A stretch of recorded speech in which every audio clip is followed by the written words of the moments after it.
명절 잘들 보내셨습니까? 두철입니다.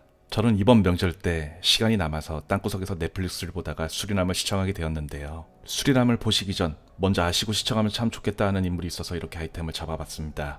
바로 황정민 배우가 연기했던 전요한 역의 실존 인물 조봉행인데요. 올해 나이는 1952년생 71세입니다. 조봉행은 원래 1980년대에 선박 냉동기사로 일하는 사람이었습니다. 그런데 무슨 바람이 들어서일까요? 1994년 5월에 빌라 신축과 관련된 10억 원 규모의 사기 혐의로 수배에 오르자 당시 8년 정도 선박 냉동기사로 수리남에 거주하면서 현지 사정에 밝았던 배경을 바탕으로 한국 경찰이 수사하기 어렵다는 사실을 알고 수리남으로 야반 도주를 하였습니다. 그 후 1995년 수리남 국적을 취득하고 생선 가공 공장을 차렸습니다. 그러나 3살 버릇 80까지 간다고 그의 본능은 살아있는 본능을 바탕으로 면세율을 돈을 받고 밀매를 시작하였습니다. 또한 조봉행은 중국인 등을 공장에 취업시켜 미국, 유럽으로 미르급시키는 사업도 하였습니다. 하지만 유가 상승, 단속 강화로 인해 수입이 줄어들고 사업에 차질이 생기자 다른 수입원을 모색하기 시작했는데 그것이 바로 마약이었습니다. 오랜 수리남 거주 생활 덕분이었는지 사업은 빠르게 번창하였고 심지어 수리남 대통령이었던 대시 바우르트에서와도 오랜 친분이 있었다고 합니다. 이런 족같은. 조봉행은 남미 최대 마약 카르텔 조직 칼리 카르텔과 손을 잡고 마약 사업을 펼쳤습니다. 마약 사업은 전 세계로 퍼져갔고 2005년에는 인터폴 수배명단에 오를 정도로 유명세를 탔습니다.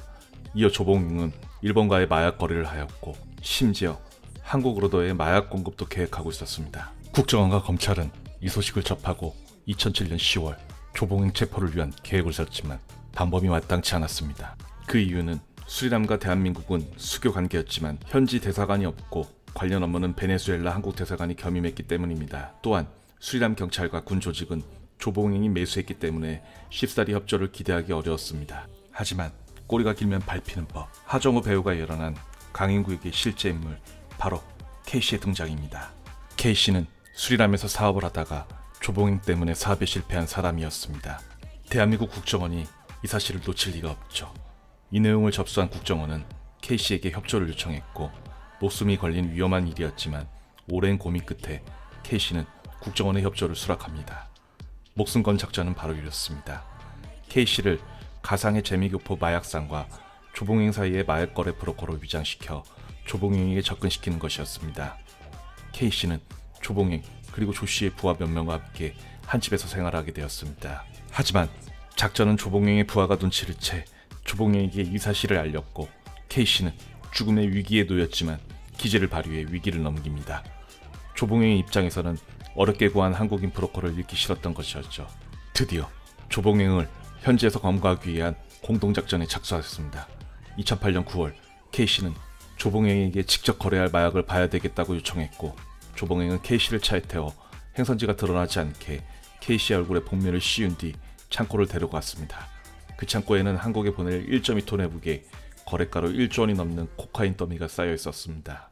이제 검거만 하면 되는 상황이었습니다. 넌 이제 좆됐어 이 촌만한 새끼야. 하지만 DH기 AK 소총으로 무장한 마약 조직원들과의 대규모 충격적 인명피해를 우려해 작전 시에게 난색을 표했습니다. 결국 현지 체포 작전은 실패로 돌아갔습니다. 이로 인해 K씨는 신변의 위협을 받게 되고 2008년 9월에 귀국하게 됩니다. 귀국 후 국정원과 DEA, K씨는 조봉행을 수리남 밖으로 유인해 체포하자는 작전을 다시 세웁니다.